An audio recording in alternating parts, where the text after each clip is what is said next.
नमस्ते दोस्तों, कैसे हो आप सभी लोग। आप सभी लोगों का स्वागत है आपके प्यार से चैनल ऑब्जेक्टिव वाला पे। तो दोस्तों, आप लोग जानते हैं कि इस चैनल पे हमेशा ऑब्जेक्टिव क्वेश्चन की पढ़ाई होती है। और आज के सेशन में हम लोग देखने वाले हैं बिहार बोर्ड का जो हिंदी का जो चैप्टर 4 है, गोधुली भाग 2 का जो चैप्टर 4 है 20 के दांत, उसका हम लोग वीवीआई ऑब्जेक्टिव क्वेश्चन को क्लियर करने वाले हैं।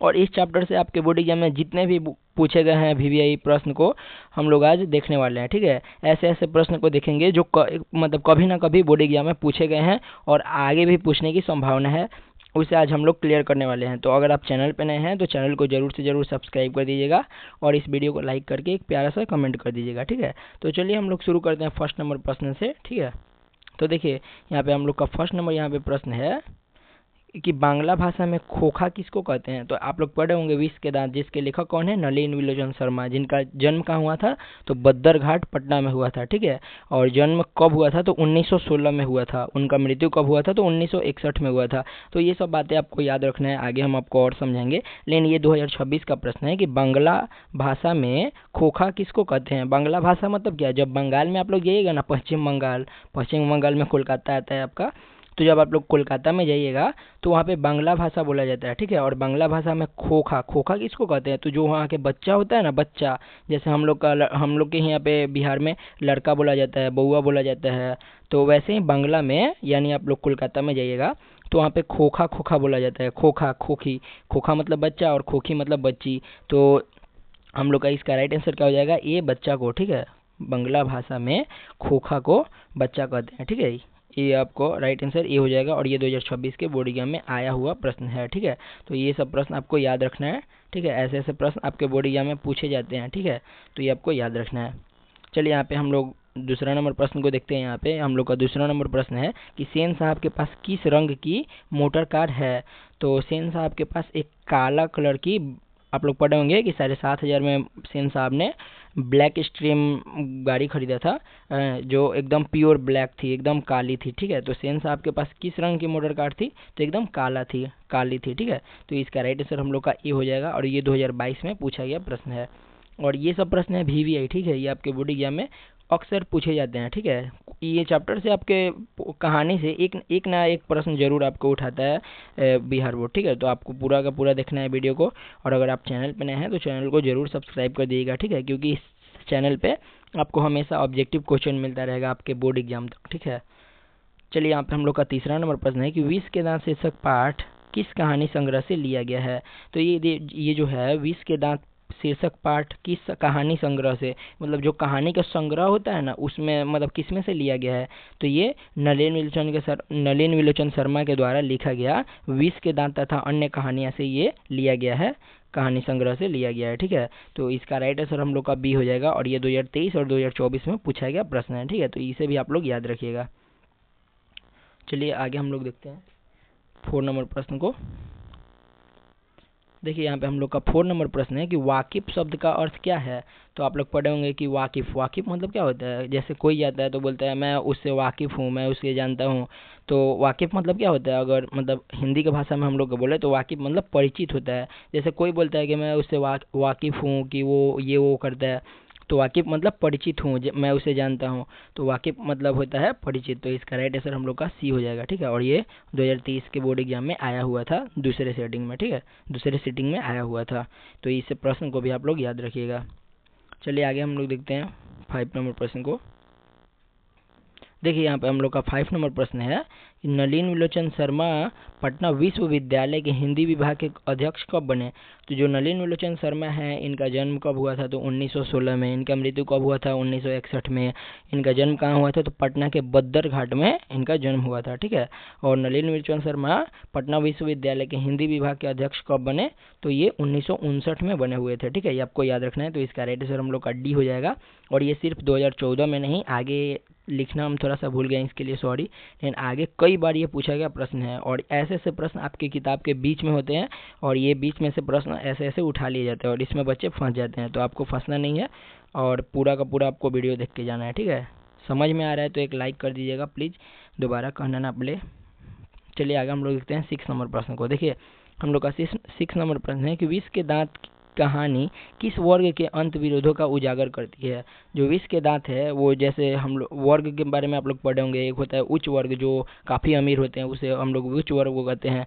और जो मध्यम वर्ग होते हैं, जो जिसे आप लोग मतलब ये जो अधिकतर आदमी मध्यम वर्ग होते हैं जो ये नौकरी करते हैं, तो ये सब मध्यम वर्ग होते हैं, ठीक है। और जो पूरे गरीब होते हैं, पूरे जिनके पास खाने के लिए पैसा नहीं होता है, वो अति निम्न वर्ग में आते हैं, ठीक है। एकदम निम्न वर्ग में आते हैं, अति निम्न वर्ग में, ठीक है। तो इसका ये जो प्रश्न है कि विष के दांत कहानी किस वर्ग के अंत विरोधों का उजागर करती है, तो ये मध्यम वर्ग के अंत विरोधों का उजागर करती है, ठीक है। तो इसका राइट आंसर हम लोग का सी हो जाएगा, ठीक है। और ये 2013 में आया हुआ था, ठीक है। तो ऐसे ऐसे प्रश्न आपके बोर्ड एग्जाम में आते रहते हैं, आपको फंसना नहीं है, ठीक है। और बाकी इसमें हिंदी में फ़ोटो के माध्यम से हम नहीं समझा पाते हैं, ठीक है, क्योंकि इसमें फ़ोटो मिलता ही नहीं है इसका। बाकी आप लोग मुझसे अगर पढ़ते हैं, अगर मेरा और सारे वीडियो देखेंगे तो उसमें हम फ़ोटो के माध्यम से काफ़ी अच्छे से समझाते हैं, ठीक है। तो वो सब आप लोग ज़रूर से ज़रूर आप लोग देख लीजिएगा। चलिए यहाँ पे हम लोग का 7 नंबर प्रश्न है कि खोखा खोखी किस भाषा का शब्द है। तो हम आपको वहीं पे बताएं कि खोखा मतलब बच्चा और खोखी मतलब बच्ची होता है, और ये कहाँ का है, तो ये कोलकाता का शब्द है, कोलकाता का भाषा है, ठीक है, जिसे बांग्ला बोला जाता है। बांग्ला भाषा में खोखा खोखी को बच्चा बच्ची कहते हैं। तो इसका राइट आंसर हम लोग का सी हो जाएगा, बांग्ला, ठीक है। खोखा खोखी किस भाषा का शब्द है, तो बांग्ला, बांग्ला भाषा का शब्द है। और ये जो है इसके लेखक हैं विष के दांत के नलिन विलोचन शर्मा, ठीक है। चलिए आगे हम लोग देखते हैं 8 नंबर प्रश्न को। देखिए यहाँ पे 8 नंबर प्रश्न है कि नलिन विलोचन शर्मा की मृत्यु कब हुई, और ये 2018 में पूछा गया प्रश्न है कि नलिन विलोचन शर्मा की मृत्यु कब हुई। तो ये नलिन विलोचन शर्मा की मृत्यु 14 सितंबर 1961 को हुआ था, ठीक है। और इनका जन्म कब पूछेगा, तो आपको ये 1961 है ना, तो 61 को बस ये जो 1961 है उसको 1 को पहले कर देना है और 6 को बाद में कर देना है। 1916 में इनका जन्म हुआ था और 12 सितंबर 1961 को इनकी मृत्यु हुई थी। और इनका जन्म कहाँ हुआ था, तो बद्दरघाट पटना में। और ये हिंदी विभाग के अध्यक्ष कब बने पटना के, तो ये 1959 में बने हुए थे, ये आपको याद रखना है।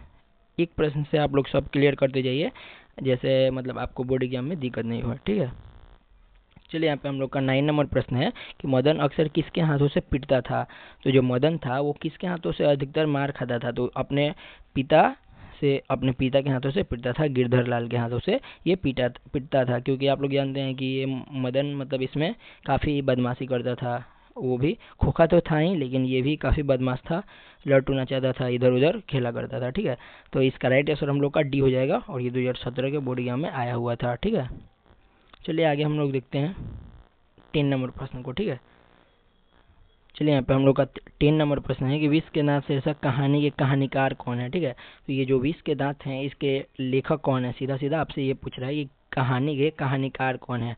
तो इसके कहानीकार की मतलब ये जो है कहानी लिखा गया है ये किनके द्वारा लिखा गया है, या इसके लेखक कौन है या कहानीकार कौन है, तो ये नलिन विलोचन शर्मा है, ठीक है, जिनका जन्म 1916 में पटना के बद्दरघाट में हुआ था, ठीक है, ये आपको याद रखना है। और इनकी मृत्यु 1961 में, और ये हिंदी विभाग के अध्यक्ष कब बने, तो 1959 में बने हुए थे, आपको याद रखना है। और ये 2021 के बोर्ड एग्जाम में पूछा हुआ प्रश्न था। चलिए आगे हम लोग देखते हैं यहाँ पे 11 नंबर प्रश्न को, ठीक है। यहाँ पे हम लोग का 11 नंबर प्रश्न है कि मदन किसका पुत्र था। तो आप लोग मतलब पढ़ रहे होंगे कि मदन किसके हाथों से पिटता था, तो गिरधर लाल के हाथों से। और गिरधर लाल कौन था, तो इसका पिता था, ठीक है। तो मदन किसका पुत्र था, तो गिरधर लाल का। तो इसका राइट आंसर हम लोग का बी हो जाएगा, और ये 2023 में पूछा गया है। तो आपके बोर्ड एग्जाम 2027 में भी ऐसे ऐसे प्रश्न आने की संभावना है, ठीक है। क्योंकि जो आपका हिंदी का जो 24 चैप्टर है ना, दोनों कहानी और कविता मिला के, तो इस सब से एक एक दो दो प्रश्न चैप्टर से पूरा पूछ लिए जाते हैं, ठीक है।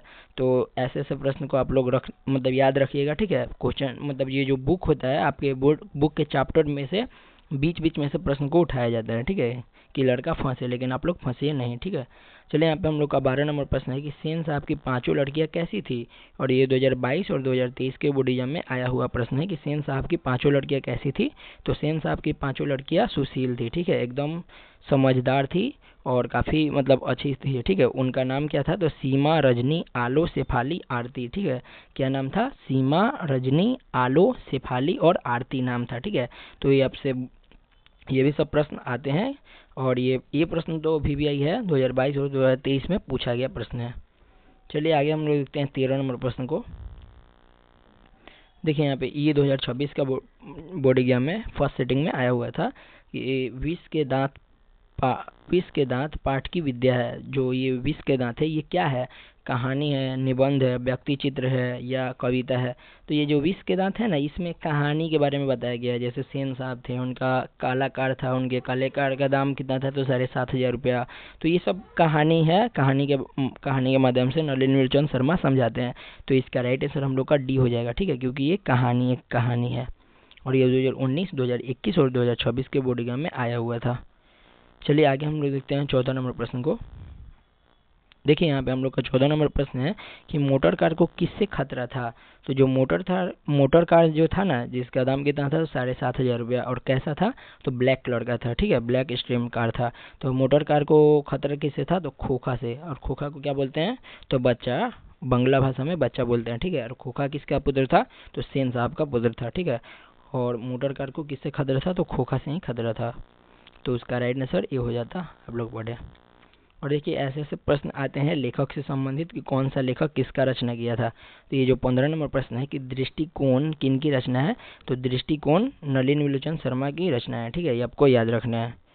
और ये जो लेखक के द्वारा लिखा गया जितना भी बुक है, आप लोग याद रखिएगा कि कौन कौन लेखक किसकी रचना किए, ये सब आपको याद रखना है, ठीक है। और बाकी आप लोग याद नहीं कर पाइएगा तो हम ट्रिक के माध्यम से आपको बहुत जल्द उसका भी वीडियो लाएंगे, आप लोग वो भी वीडियो देख लीजिएगा, ठीक है।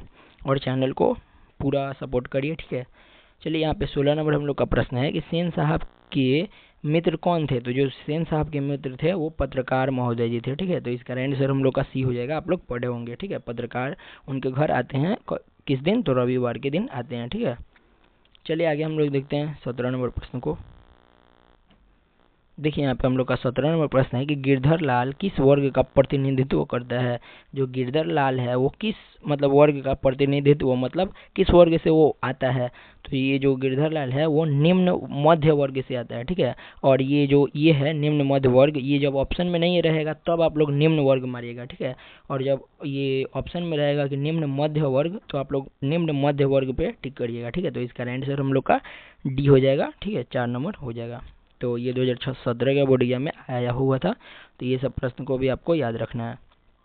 चलिए यहाँ पे हम लोग 18 नंबर प्रश्न को देखते हैं। हम आपको वहीं पे बताएं कि नलिन विलोचन शर्मा का जन्म और मृत्यु, ठीक है। तो यहाँ पे प्रश्न है कि नलिन विलोचन शर्मा का जन्म कब हुआ? तो नलिन विलोचन शर्मा का जन्म 14 जनवरी नहीं, ये नहीं होगा, 18 फरवरी 1916 को हुआ था। और कहाँ हुआ था? तो बद्दरघाट पटना में हुआ था। और इनका मृत्यु कब हुआ? तो इनका मृत्यु 1961 में हुआ था, ये आपको याद रखना है। चलिए आगे हम लोग देखते हैं 19 नंबर प्रश्न। देखिए यहाँ पे हम लोग का 19 नंबर प्रश्न है कि खोखा के दांत किसने तोड़े? तो खोखा के दांत मदन ने तोड़े, ठीक है। और कितने दांत तोड़े? 2 दांत तोड़े, ठीक है। तो ये इसका राइट आंसर हम लोग का ये हो जाएगा। और ये 2019 में पूछा हुआ प्रश्न था। चलिए आज का अंतिम और लास्ट वाला प्रश्न हम लोग देखते हैं। देखिए आज का अंतिम और लास्ट वाला प्रश्न है कि नलिन विलोचन शर्मा का जन्म कहाँ हुआ था? तो नलिन विलोचन शर्मा का जन्म पटना में हुआ था, पटना के बद्दरघाट में हुआ था, ठीक है। तो इसका राइट आंसर हम लोग का सी हो जाएगा। और कब हुआ था? तो 1916 में। मृत्यु कब हुई? 1961 में।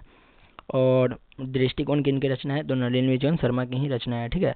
तो चलिए आज का सेशन यहीं पे समाप्त होता है। और बाकी आप लोग चैनल पे नए हैं तो चैनल को जरूर से जरूर सब्सक्राइब कर दीजिए और इस वीडियो को लाइक करके एक प्यारा सा कमेंट कर दीजिए। बाकी फिर मिलते हैं अगले वीडियो में, तब तक के लिए बाय।